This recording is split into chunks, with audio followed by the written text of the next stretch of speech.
আসসালামু আলাইকুম। অনলাইন ক্লাসের পক্ষ থেকে সবাইকে স্বাগত। অনলাইন ক্লাসের ধারাবাহিক প্রক্রিয়া আজকে আলোচনার বিষয় হলো ষষ্ঠ শ্রেণী বাংলা বইয়ের ৬২ পৃষ্ঠার পঞ্চম অধ্যায় বুঝে পড়ি ও লিখতে শিখি। চলো আমরা দেখি। প্রথম পরিচ্ছেদ, প্রায়োগিক লেখা।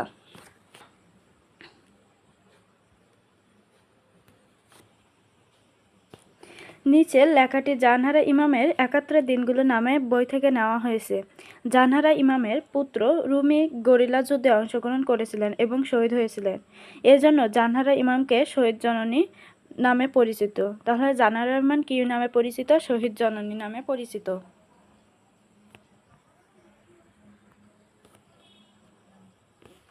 একাত্তরের দিনগুলি। জানহারা ইমাম 19 মার্চ 1971 শুক্রবার।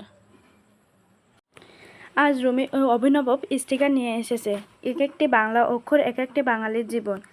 বাংলায় লেখা স্টিকার এই প্রথম দেখলাম। রুমি খুব যত্ন করে স্টিকারটা গাড়ির পিছনে কাছে লাগালো। স্টিকারের পরিকল্পনা ও ডিজাইন করেছে শিল্পী কামরুল হাসান। তিনি অবশ্য নিজেকে শিল্পী না বলে পটুয়া বললেন। তাদের কামরুল হাসান নিজেকে কি বলে দাবি করতেন? পটুয়া। কয়েকদিন আগে বাংলার পটুয়া সমাজ বলে একটা সমিতি গঠন করেছেন। গত শুক্রবার এই সমিতির একটা সভাও হয়ে গেল। বাংলার পটুয়া সমাজের এই সভায় শাপলা ফুলকে সংগ্রামী বাংলার প্রতীক হিসেবে অংশগ্রহণ করা এক প্রস্তাব নেওয়া হয়েছে।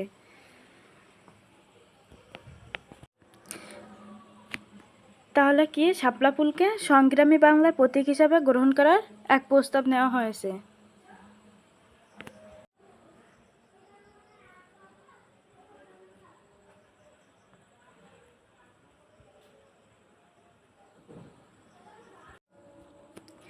বাইশ মার্চ 1971 সোমবার। ছুটির দিন হওয়া সত্ত্বেও গতকাল এক মুহূর্ত বিশ্রাম পায়নি বাড়ির কেউ। সারাদিনে এত মেহমান এসেছিল যে চা নাস্তা দিতে দিতে সুবহান, বারেক, কাশেম সবাই হয়রান হয়ে গিয়েছিল। আমিও হয়েছিলাম।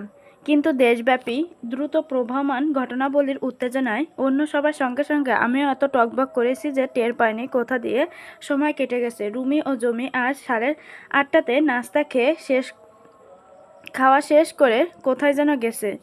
আগামীকাল 23 মার্চ প্রতিরোধ দিবস হিসেবে পালন করা হচ্ছে।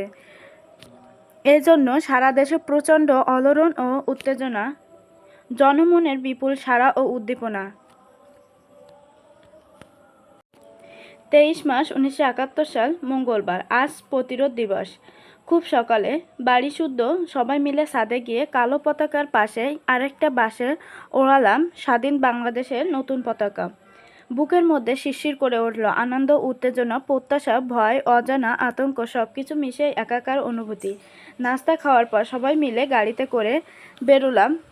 খুব ঘুরে বেড়ালাম সারা শহরে বিভিন্ন রাস্তা দিয়ে। সবখানে সব বাড়িতে কালো পতাকার পাশাপাশি সবুজ লালের হলুদের উজ্জ্বল নতুন পতাকা পথ করে উড়েছে। ফটো তুললাম অনেক। সবচেয়ে ভালো লেগেছে শহীদ মিনারের সামনে গিয়ে কামরুল হাসান আঁকা কয়েকটা দুর্দান্ত পোস্টার দেখলাম।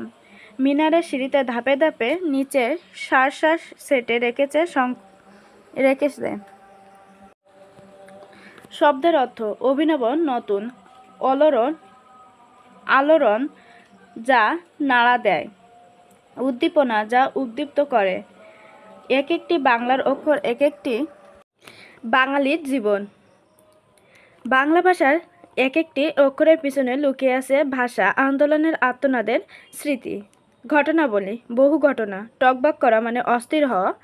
ডিজাইন, নকশা, পরিকল্পনা, কি করতে হবে তা ঠিক করা। পোস্টার, লিখে বা ছবি এঁকে বোঝানো হয় এমন বড় কাগজ। প্রতিরোধ দিবস 1971 সালের 23 মার্চের বঙ্গবন্ধু নির্দেশ পালিত প্রতিবাদ দিবস। প্রতীক, চিহ্ন, প্রবাহমান যা বয়ে চলেছে।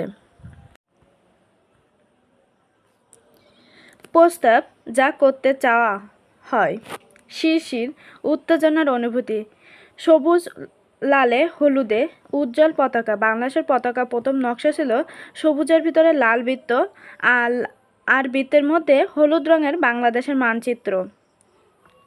সভা হচ্ছে মিটিং, সমিতি, কয়েকজন মিলে তৈরি করা সংগঠন, সারা একমত হওয়ার মনোভাব, সার সেটে রাখা, সারি করে আটা দিয়ে লাগিয়ে রাখা, স্টিকার কোথায় লাগানো যায় এমন কাগজের টুকরো। পড়ে কি বুঝলাম? ক. এটি কোনো বিষয় নিয়ে লেখা হয়েছে? কোন বিষয় নিয়ে লেখা হয়েছে? খ. লেখাটি কোন সময় ও কয়দিনের ঘটনা? গ. লেখক কী কী কাজে উল্লেখ করেছেন? ঘ. লেখা 3 অংশের শুরুতে তারিখ দেওয়া কেন? ঙ. এই লেখা থেকে নতুন কি কি জানতে পারলেন? চলো আমরা নমুনা ছকের উত্তরটি দেখে নিই। এটি কোন বিষয়ে লেখা হয়েছে? মুক্তিযুদ্ধ পূর্বকালীন উত্তেজনা, আন্দোলন ও আতঙ্কের বিষয় নিয়ে এটি লেখা। খ. লেখাটি কোন সময়ে ও কয়দিনের ঘটনা? লেখাটি 1971 সালের এবং 3 দিনের ঘটনা। লেখক কি কি কাজের কথা উল্লেখ করেছেন? এই লেখায় লেখক নাস্তা বানানো, স্বাধীন বাংলাদেশের নতুন পতাকা উড়ানো, শহীদ মিনারে গিয়ে আন্দোলনে অংশগ্রহণ করা ইত্যাদি কাজের কথা উল্লেখ করেছেন। লেখায় 3 অংশের শুরুতে তারিখ দেওয়া কেন? রোজনামচা বা দিন পুঞ্জিমূলক রচনা বলে লেখার শুরুতে তারিখ দেওয়া হয়। এই লেখা থেকে নতুন নতুন কি জানতে পারলে? এই লেখা থেকে নতুন নতুন অনেক কিছু জানতে পেরেছি, যেমন মুক্তিযুদ্ধের প্রাক্কালে বিভিন্ন শ্রেণীর, পেশা ও সকল মানুষ কিভাবে আতঙ্কিত উত্তেজনা ছিলেন, কিভাবে ছোট্ট রুমি গাড়ির কাছে স্টিকার লাগিয়ে নিজের আবেগ ও সাহস প্রকাশ করেছে। 23 মার্চ যে প্রতিরোধ দিবস বা শাপলা ফুল যে সংগ্রামী বাংলার প্রতীক, তাও এখান থেকে জানতে পেরেছি। বিশেষভাবে লক্ষণীয় মনে হয়েছে স্বাধীন বাংলা সংগ্রামের জনমনের বিপুল সাড়া ও উত্তেজনা ঘটনা। এবার আমরা 65 পেজটা দেখে নিই। বলি ও লিখি। 71-এর দিনগুলি রচনার লেখক যা বলেছেন তা নিজের ভাষায় বলো এবং নিজের ভাষায় লেখো। চলো আমরা নমুনা ছকের উত্তরটি দেখে নিই। লেখকের বড় ছেলে রুমি নতুন ধরনের স্টিকার নিয়ে এসেছে। এরূপ স্টিকার লেখক আগে কখনো দেখেনি। এ ধরনের স্টিকার তৈরি করেছেন পটুয়া কামরুল হাসান। তিনি কয়েকদিন আগে বাংলা পটুয়া সমাজ নামক একটি সমিতি করেছেন। এই সমিতির শাপলা ফুলকে সংগ্রামী বাংলার প্রতীক হিসেবে গ্রহণ করার প্রস্তাব করেছে।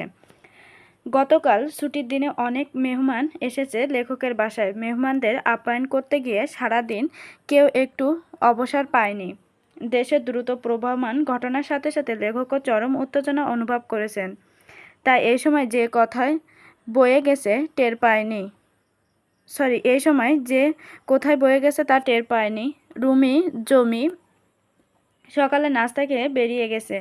আগামীকাল প্রতিরোধ দিবস উদযাপিত হবে, তাই সর্বপ্রথম চরম উত্তেজনা বিরাজ করেছে। আজকের দিনে ঘটা করে পালিত হচ্ছে প্রতিরোধ দিবস। তাই কালো পতাকার সাথে বাংলাদেশের বাংলার নতুন পতাকা লেখক উড়িয়েছেন।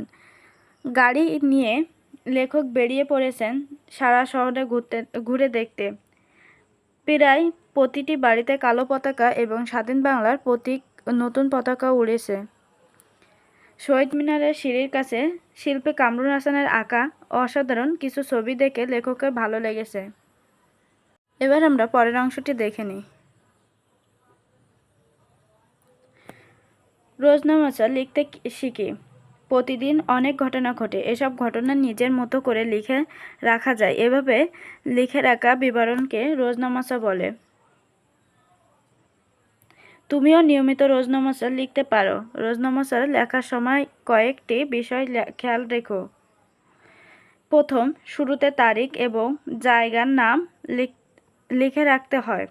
2, বর্ণনা বা পূর্ণ বাক্যে লিখতে হয়। 3, বাক্যে এমন ক্রিয়া শব্দ ব্যবহার করতে যা দিয়ে বোঝা যায় কাজটি হয়ে গেছে, যেমন সকালে সাঁতার কাটলাম অথবা সকালে সাঁতার কেটেছি।